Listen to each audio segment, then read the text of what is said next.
กนับสบายดีตอนบ่ายไปหน่อยดูออกงานรวมคือเก่าดันเห็นน้องแล้วบ้าเนี่ย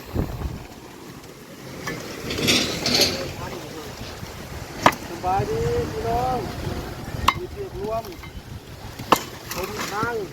เลี้ยวเผาเลี้ยวน้ำครับตัวเฮิร์นเตอร์หากดท่านในเห็ดเนาะช่วงเรื่องตัวคนใหญ่บ้านอนาคตบ่เนาะพามาทงทางโมเมนต์เนาะว่าอนาคตบ่แน่คือกันได้เดี๋ยวได้เป็นคนใหญ่บ้าน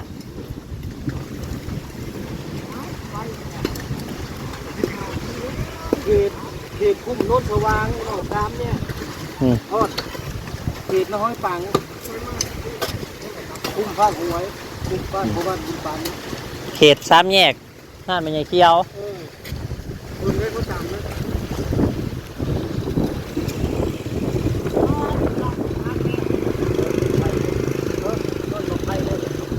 ไปโจดของไผ่แล้วคนไฟบินแล้วน่ะเนี่ยพี่น้องงาตานบนรุด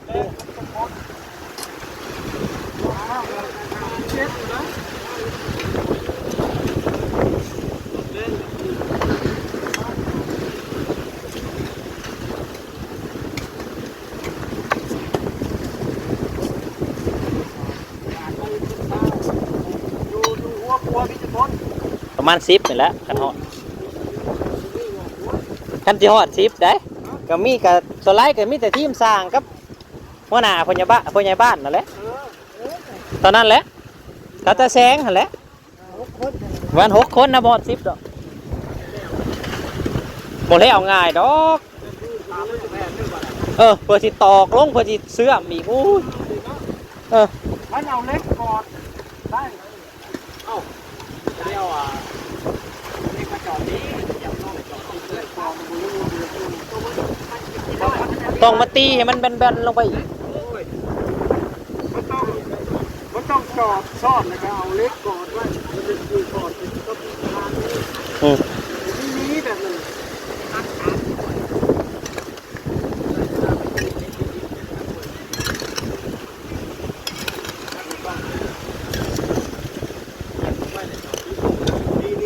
ก้าวหน้าเนาะครับผมก้าวหน้าทั้งมีรถพร้อมเนาะแม่นมีรถทั้งคนแต่ก้าวนะบ่ได้ใช้รถจักเทื่อบ่ได้มีรถให้ใช้เลยตะกี้ก็ใช้รถแดงรถเข็นปีนี้มาใช้รถแดงรถนะก้าวหน้าได้เจอบ้านเฮาคันชาวบ้านเจ้าของมีมันก็บ่ยากแล้วเฮ็ดเวียกร่วมก็หากันได้ก็ค่าน้ำมันน้ำมันเนาะก็บ่ยากดอกเพราะแต่มีกันแห้งคนก็เพื่อสิคุดได้ล้อนึงก็บ่ง่ายๆ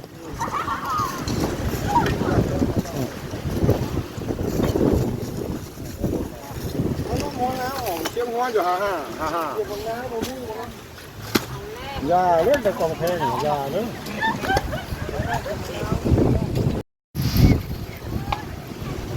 ผมทางพี่น้องเอ้ยเห็นบ่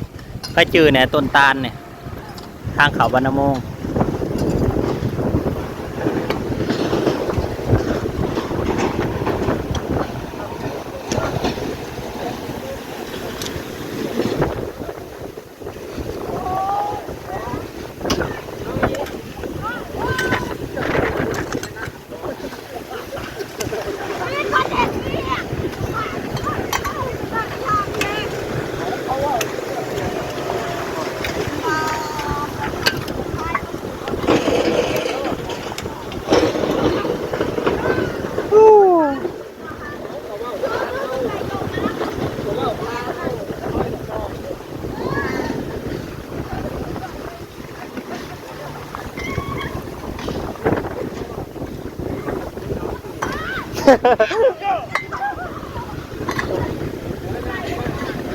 มันก็ลงอยู่แล้วนะมันจะ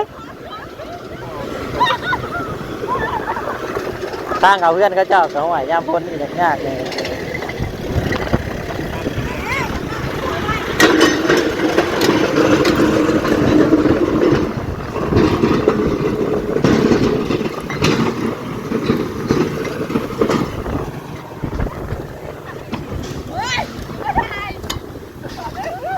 เด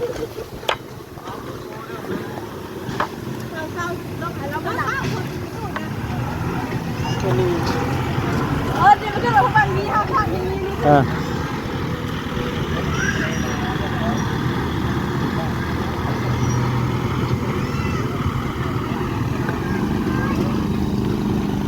ขาดการว่ามันจักมือสิแล้ว2 มื้อบ่เนาะมื้อนี้อาจสิฮอด เราเดินการบ้านเจ้านะ อืม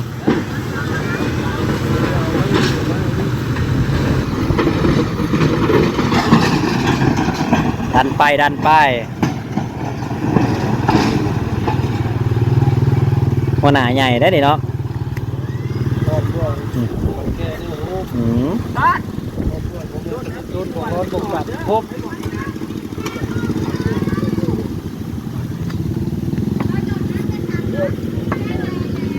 พูดเออ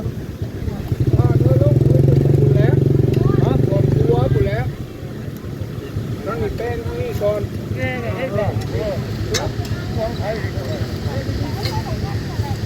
เบิ่งดูคือหน้าลาย ประธานสว่างได้ประธานเก่าอะ ไปเห็ดใหญ่ๆวะ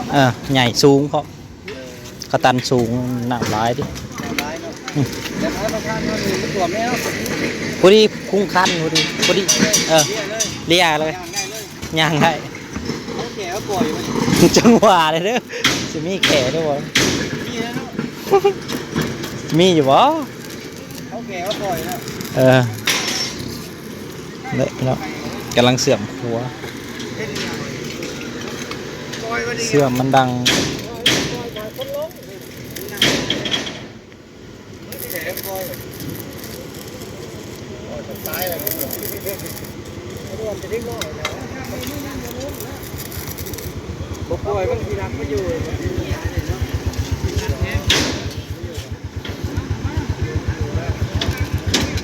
แล้วแบบนั้นไม่ได้อยู่เลย มันดังตึงตังเวลาเที่ยว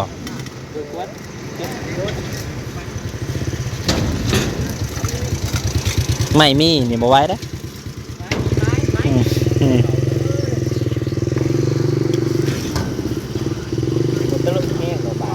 แต่เก่าเสียงโว้ยดังแห้งเลยนะตึง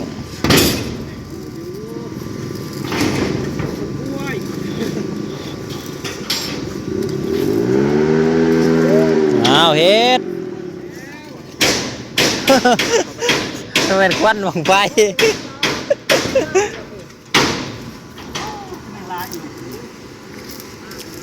รู้ว่าหน้าแล้วเดียวมีถามเรื่องเขาอยู่เลย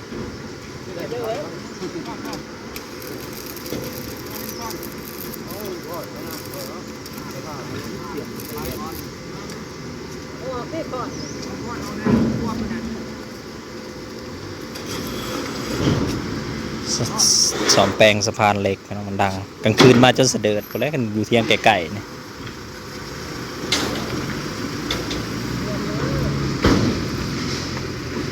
ปานนั้นยังดังใช่เนาะอืม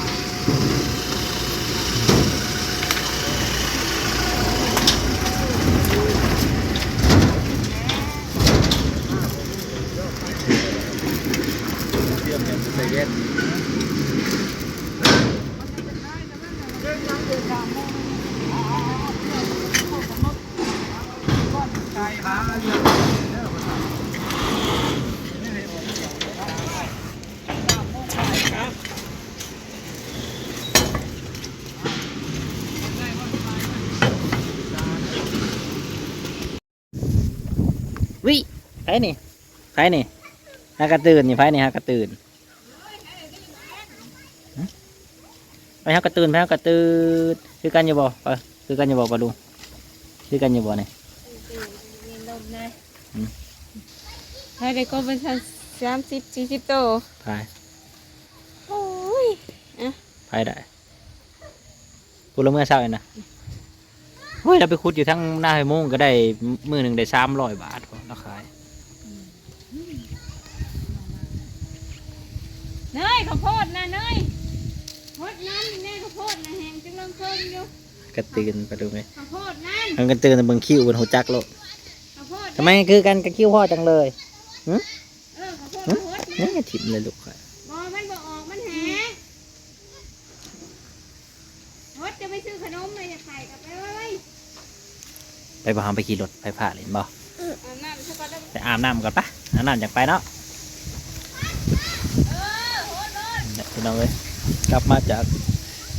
ทำถนนหนทางหรือไปถมทางถมถนนทางเข้าบ้านเพราะว่าเฮาก็มาอยู่หมู่บ้านน้ำมงใหญ่แล้วบ่ได้ไปอยู่บ้านน้องแต่แล้วบ่ได้ไปแล้วเฮาก็ไปแจ้งพ่อบ้านทางนั้นแล้วก็มาแจ้งพ่อบ้านทางนี้ ก็คือเฮาขึ้นกับหน่วยหาอยู่บ้านน้ำมงน้อยอยู่นี่นั่นแหละมีหยังก็เคลียร์ทางนี้เด็กก็เป็นบุญนี่ก็เสียเขาก็สิเสียอยู่นี่แหละเขา50 กระสอบโอ้ยเขา50 โล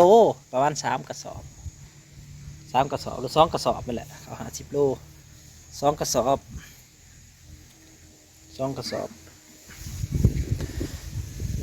อะไรพี่น้องพอกันใหม่ขอบคุณหลายๆเด้อเดี๋ยวมาหับชมขอบคุณเบิร์ดทุกคนเนาะเดี๋ยวพาลูกขอไปอาบน้ำก่อนอาบน้ำให้ลูกชายก่อนเด้อป่ะลูก